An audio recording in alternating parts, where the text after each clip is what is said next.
రేపటికి కొత్త ప్రభుత్వం అధికారంలోకి వచ్చి 8 నెలలు అవుతుంది. గడిచిన 5 ఏళ్ల వైసీపీ పరిపాలనను ప్రజలు అంగీకరించలేదు. మనపై విశ్వాసం ఉంచి భారీ మద్దతు ఇచ్చారు. ప్రతిసారి ప్రభుత్వం ఏర్పాటు చేసినప్పుడల్లా ఏదో ఒక సవాల్ ఉంటుంది.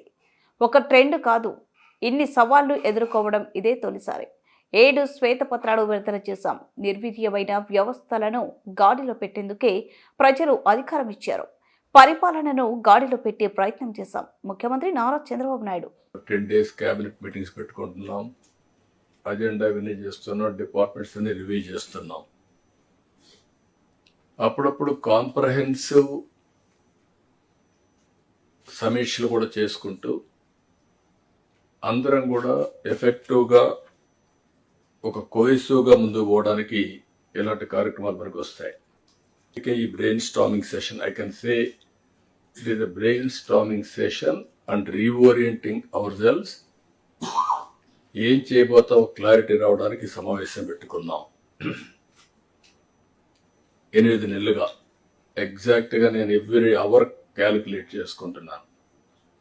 బై టుమారో 12వ తారీఖు నేను ప్రమాణ స్వీకారం చేసి 8 months అవుతుంది. కొత్త గవర్నమెంట్ వచ్చి 8 months అవుతుంది. ఇచ్చిన తీర్పు కూడా మీరు చూస్తే ఒక హిస్టారికల్ మ్యాండేట్ ఇచ్చారు.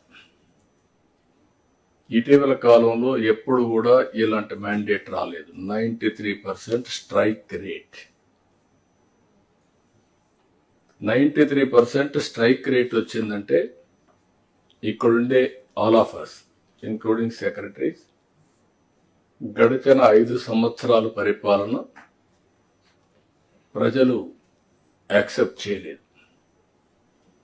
అందుకనే టోటల్గా రిజెక్ట్ చేసి మళ్ళీ ఒక న్యూ హోప్స్ పెట్టుకొని ముందుకు వచ్చే పరిస్థితికి వచ్చారు. అయితే డిఫరెంట్ టైమ్స్ డిఫరెంట్ ఛాలెంజెస్ ఉన్నాయి, కానీ ఇన్ని ఛాలెంజెస్ ఎప్పుడూ రాలేదు. ఒక పక్కన మొరేల్ ఆఫ్ ది ఆఫీసర్స్, ఇంకో పక్క some of the departments are defunct, some of the programmes are derailed. Government of India నుంచి మనం గుర్తుపెట్టుకోవాల్సింది ఎప్పుడు కూడా సెంటర్ స్టేట్ రెండు కూడా 3 గవర్నమెంట్లు ఉంటాయి. Local self government, state government, central government. Central government వాళ్ళ ప్రోగ్రామ్స్ వాళ్ళు కన్సీవ్ చేస్తారు. స్టేట్ గవర్నమెంట్ మన ప్రోగ్రామ్స్ చేస్తాం. సెంట్రల్ గవర్నమెంట్ ప్రోగ్రామ్స్ అనుసంధానం చేసుకుంటాం.